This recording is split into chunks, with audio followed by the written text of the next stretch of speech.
Lamentations chapter 1. Alas, the city once full of people now sits all alone. The prominent lady among the nations has become a widow. The princess who once ruled the provinces has become a forced laborer. She weeps bitterly at night. Tears stream down her cheeks. She has no one to comfort her among all her lovers. All her friends have betrayed her. They have become her enemies. Judah has departed into exile under affliction and harsh oppression. She lives among the nations. She has found no resting place. All who pursued her overtook her in narrow straits. The roads to Zion mourn because no one travels to the festivals. All her city gates are deserted. Her priests groan, her virgins grieve. She is in bitter anguish. Her foes subjugated her. Her enemies are at ease, for the Lord afflicted her because of her many acts of rebellion.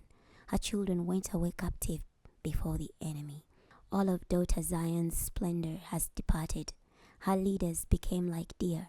They found no pasture, so they were too exhausted to escape from the hunter.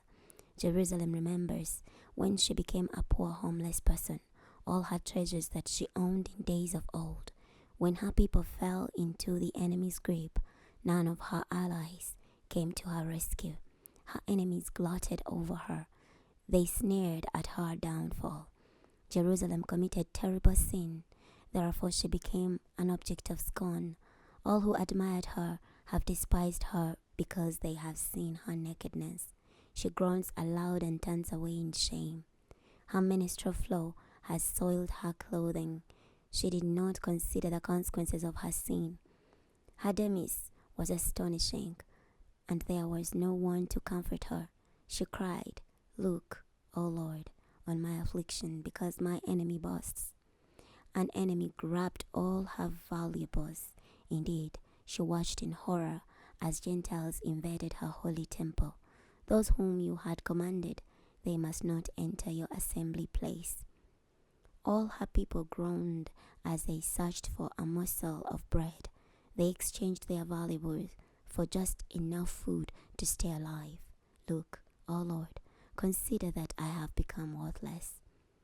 Is it nothing to you, all you who pass by on the road? Look and see, is there any pain like mine? The Lord has afflicted me. He has inflicted it on me when he burned with anger. He sent down fire into my bones, and it overcame them. She spread out a tramper's net for my feet. He made me turn back. He has made me desolate. I am faint all day long. My sins are bound around my neck like a yoke. They are fastened together by his hand. He has placed his yoke on my neck. He has sapped my strength. The Lord has handed me over to those whom I cannot resist. He rounded up all my mighty ones. The Lord did this in my midst. He summoned an assembly against me to shatter my young men. The Lord has stomped like grapes the virgin daughter Judah. I weep because of these things. My eyes flow with tears, for there is no one in sight who can comfort me or encourage me. My children are desolated because an enemy has prevailed. Zion spread out her hands, but there is no one to comfort her. The Lord has issued a decree against Jacob. His neighbors have become his enemies. Jerusalem has become like filthy garbage in their midst. The Lord is right to judge me. Yes, I rebelled against his commands. Please listen, all you nations, and look at my suffering. My young women and men have gone into exile. I called for my lovers, but they had deceived me. My priests and my elders perished in the city. Truly, they had searched for food to keep themselves alive. Look, O Lord, I'm distressed. My stomach is in knots. My heart is pounding inside me. Yes, I was terribly rebellious. Out in the street, the sword bereaves a mother of her children. Inside the house, death is present. They have heard that I groan, yet there is no one to comfort me. All my enemies have heard of my trouble. They are glad that you have brought it about. Bring about the day of judgment that you promised, so that they may end up like me. Let all their wickedness come before you. Afflict them just as you have afflicted me, because of all my acts of rebellion. For my groans are many, and my heart is sick with sorrow. Lamentations chapter 2. Alas, the Lord has covered daughter Zion with his anger. He has thrown down the splendor of Israel from heaven to earth. He did not protect his temple when he displayed his anger. The Lord destroyed mercilessly all the homes of Jacob's descendants. In his anger, he tore down the fortified cities of daughter Judah. He knocked to the ground and humiliated the kingdom and its rulers. In fierce anger, he destroyed the whole army of Israel. He withdrew his right hand as the enemy attacked. He was like a raging fire in the land of Jacob. It consumed everything around it. He prepared his bow like an enemy. His right hand was ready to shoot.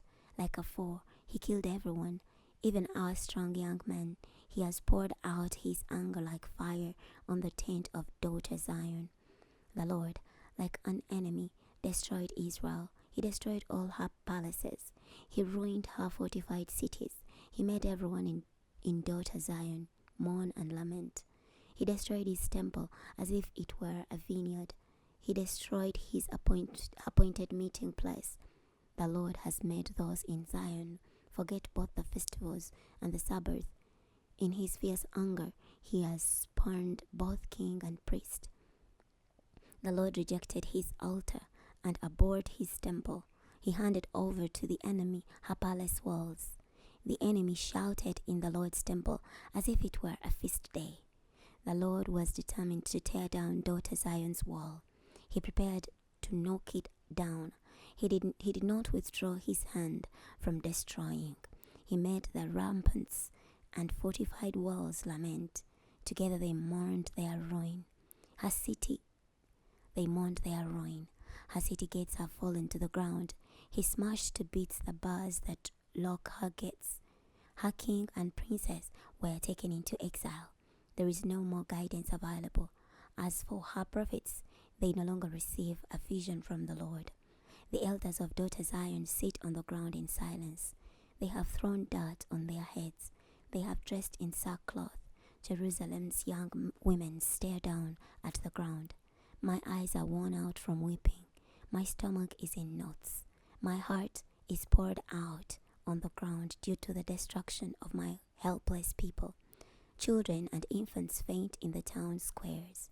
Children say to their mothers, "Where are food and drink?"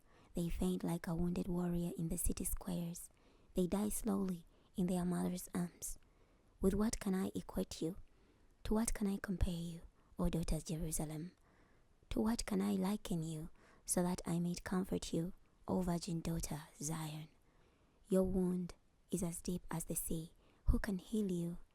Your prophets saw visions for you that were worthless lies. They failed to expose your sin so as to restore your fortunes. They saw oracles for you that were worthless lies. All who passed by on the road clapped their hands to mock you. They sneered and shook their heads at daughter Jerusalem. Ha! Is this the city they called the perfection of beauty, the source of joy of the whole earth? All your enemies gloated over you. They sneered and gnashed their teeth. They said, "We have destroyed her." Ha! We have waited a long time for this day. We have lived to see it. The Lord has done what he planned. He has fulfilled his promise that he threatened long ago. He has overthrown you without mercy and has enabled the enemy to gloat over you. He has exalted your adversary's power. Cry out from your heart to the Lord, O wall of daughter Zion. Make your tears flow like a river all day and all night long. Do not rest. Do not let your tears stop. Get up. Cry out in the night. When the night watches start, pour out your heart like water before the face of the Lord. Lift up your hands to him for your children's lives. They are fainting at every street corner. Look, O Lord, consider, whom have you ever afflicted like this? Should women eat their offspring, their healthy infants? Should priest and prophet be killed in the Lord's sanctuary. The young boys and old men lie dead on the ground in the streets. My young women and my young men have fallen by the sword. You killed them when you were angry. You slaughtered them without mercy. As if it were a feast day, you called enemies to terrify me on every side. On the day of the Lord's anger, no one escaped or survived. My enemy has finished off those healthy infants whom I bore and raised. Lamentations chapter 3. I am the man who has experienced affliction from the rod of his wrath.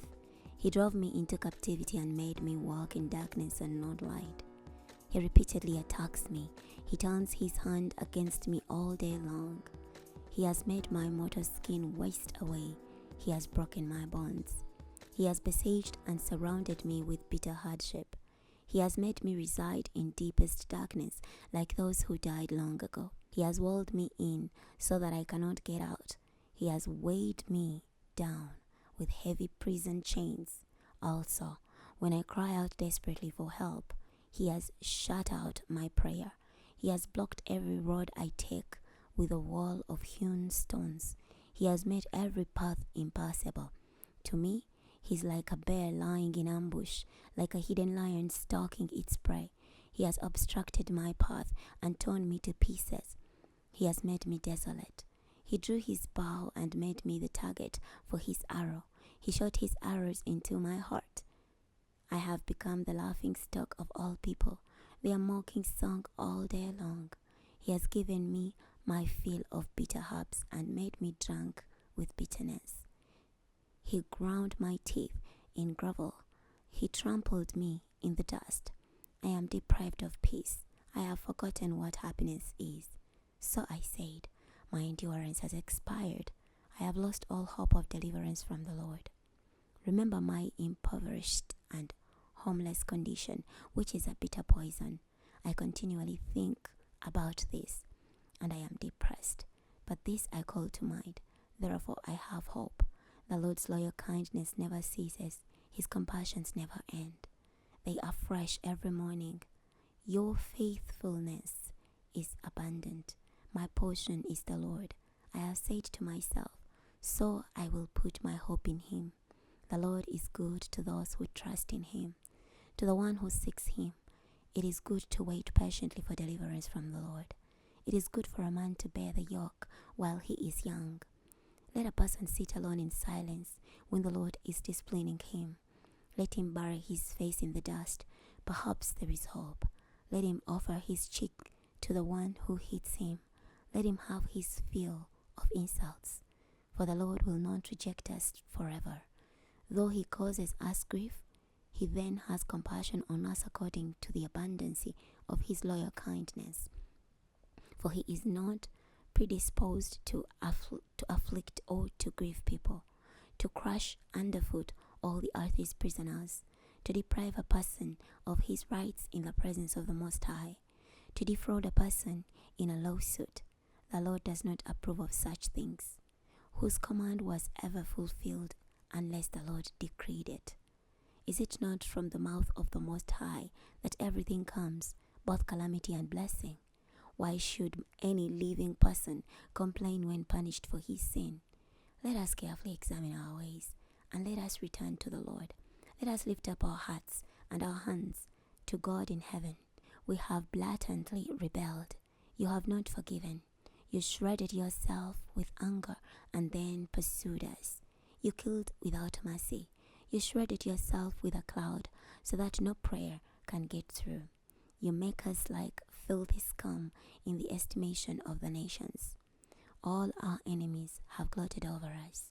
Panic and pitfall have come upon us. Devastation and destruction. Streams of tears flow from my eyes because my people are destroyed. Tears flow from my eyes and will not stop. There will be no break until the Lord looks down from heaven and sees what has happened. What my eyes see grieves me, all the suffering of the daughters in my city. For no good reason my enemies hunted me down like a bird. They shut me up in a pit and threw stones at me. The waters closed over my head. I thought I was about to die. I have called on your name, O Lord, from the deepest pit. You heard my plea. Do not close your ears to my cry for relief. You came near on the day I called to you. You said, do not fear. O Lord, you championed my cause. You redeemed my life. You have seen the wrong done to me. O Lord, pronounce judgment on my behalf. You have seen all their vengeance, all their plots against me. You have heard their taunts, O Lord, all their plots against me. My assailants revile and conspire against me all day long. Watch them from morning to evening. I am the object of their mocking songs. Pay them back what they deserve, O Lord, according to what they have done. Give them a distraught heart. May your cause be on them. Pursue them in anger and eradicate them from under the Lord's heaven. Lamentations chapter 4. Alas, gold has lost its luster. Pure gold loses value. Jewels are scattered on every street corner. The precious sons of Zion were worth their weight in gold. Alas, but now they are treated like broken clay pots made by a potter. Even the jackals nurse their young at their breast. But my people are cruel, like ostriches in the desert. The infant's tongue sticks to the roof of its mouth due to thirst. Little children beg for bread, but no one gives them even a morsel. Those who once feasted on delicacies are now starving to death in the streets. Those who grew up wearing expensive clothes are now dying amid garbage. The punishment of my people exceeded that of Sodom, which was overthrown in a moment with no one to help her. Her consecrated ones were brighter than snow, whiter than milk, their bodies more ruddy than corals, their hair like lapis lazuli. Now their appearance is darker than soot. They are not recognized in the streets. Their skin has shriveled on their bones. It is dried up like tree bark. Those who died by the sword are better off than those who die of hunger, those who waste away, struck down from lack of food. The hands of tender-hearted women cooked their own children, who became their food when my people were destroyed. The Lord fully vented his wrath. He poured out his fierce anger. He started a fire in Zion. It consumed her foundations.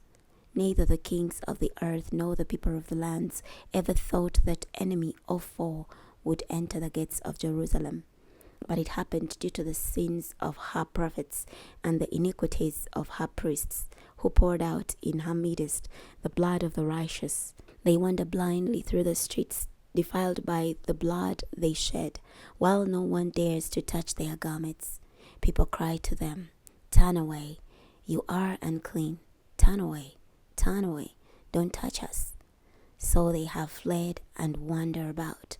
But the nations say, they may not stay here any longer. The Lord himself has scattered them. He no longer watches over them. They did not honor the priests. They did not show favor to the elders. Our eyes continually failed us as we looked in vain for help.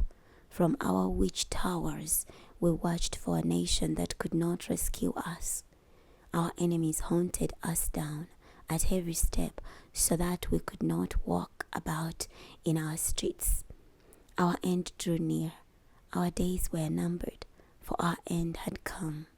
Those who pursued us were swifter than eagles in the sky. They chased us over the mountains. They ambushed us in the wilderness. Our very life breath, the Lord's anointed king, was caught in their traps, of whom we thought under his protection we will survive among the nations.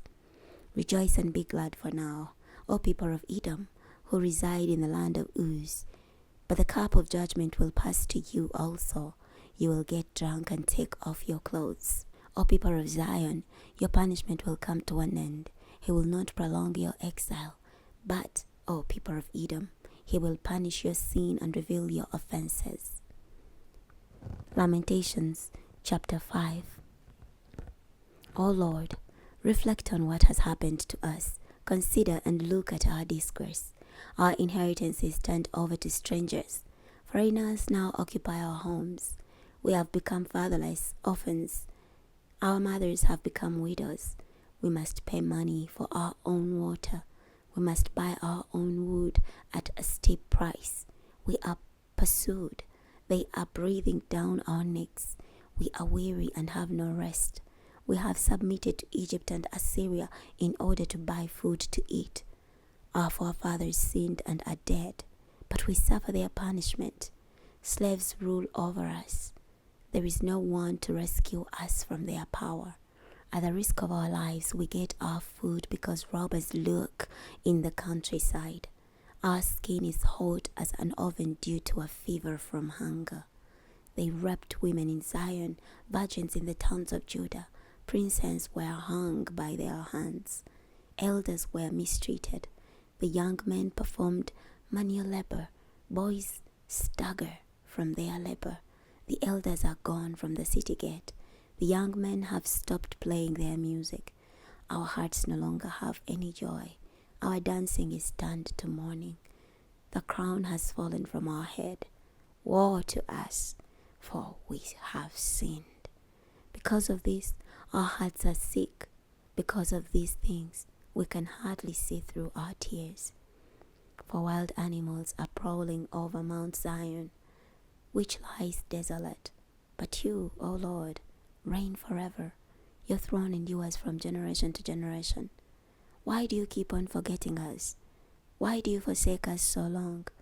Bring us back to yourself, O Lord, so that we may return to you. Renew our life as in days before, unless you have utterly rejected us and are angry with us beyond measure. We've come to the end of the Lamentations book. Next time, we're going to be starting the book of Ezekiel. I'll see you then.